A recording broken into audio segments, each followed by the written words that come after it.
ప్రపంచంలోని దేశాలలో టైంని ఒక సిస్టమాటిక్గా కొలిచిన మొట్టమొదటి దేశం ఇండియానే. ఒక రోజును, నెలను, సంవత్సరాలను సమాన భాగాలుగా విభజించి శాస్త్రీయంగా లెక్క కట్టారు. ఒక సెకండ్ కంటే తక్కువ కాలంను, సంవత్సరం కంటే ఎక్కువ కాలంను కూడా లెక్క కట్టారు. అయితే అది ఎలా చేశారు, దేని ఆధారంగా చేశారు అనేది ఒక్క నిమిషంలో చెప్తాను. గడియారం లేని ప్రాచీన కాలంలో రోజును కొలవడానికి భారతదేశం ఉపయోగించిన పద్ధతి వాటర్ క్లాక్. దీనిని ఘటికా యంత్రం లేదా నాడికా యంత్రం అనేవారు. క్రింద చిన్న రంధ్రం ఉన్న లోహపు పాత్రను నీటితో నింపేవారు. ఆ పాత్ర ఒకసారి నిండితే ఒక నాడిక, అలా 60 నాడికలు కలిస్తే ఒక రోజు అవుతుంది. ప్రస్తుత కాలంలో ఒక నాడిక 24 నిమిషాలకు సమానం. 60 నాడికలు కలిపితే ఇప్పటి 24 గంటలు అవుతుంది. 60-24 అనే ఇప్పటి టైం కాన్సెప్ట్కు ఇది సరిగ్గా సరిపోతుంది.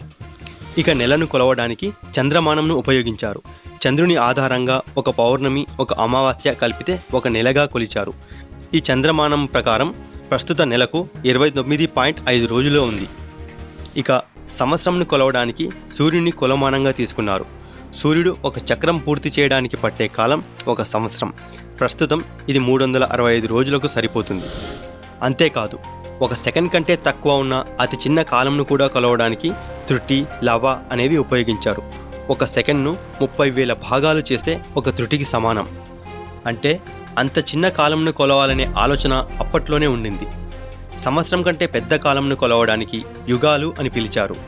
కృతయుగం, త్రేతాయుగం, ద్వాపరయుగం, కలియుగం అని వేల సంవత్సరాల క్రితమే భవిష్యత్తులోని సంవత్సరాలకు ఒక రూపం ఇచ్చారు.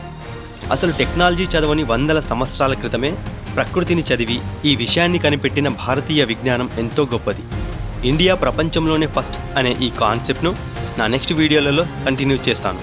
ఛానల్ను సబ్స్క్రైబ్ చేసుకోండి. వీడియో నచ్చితే లైక్ చేయండి. ఛానల్లోకి వెల్కమ్.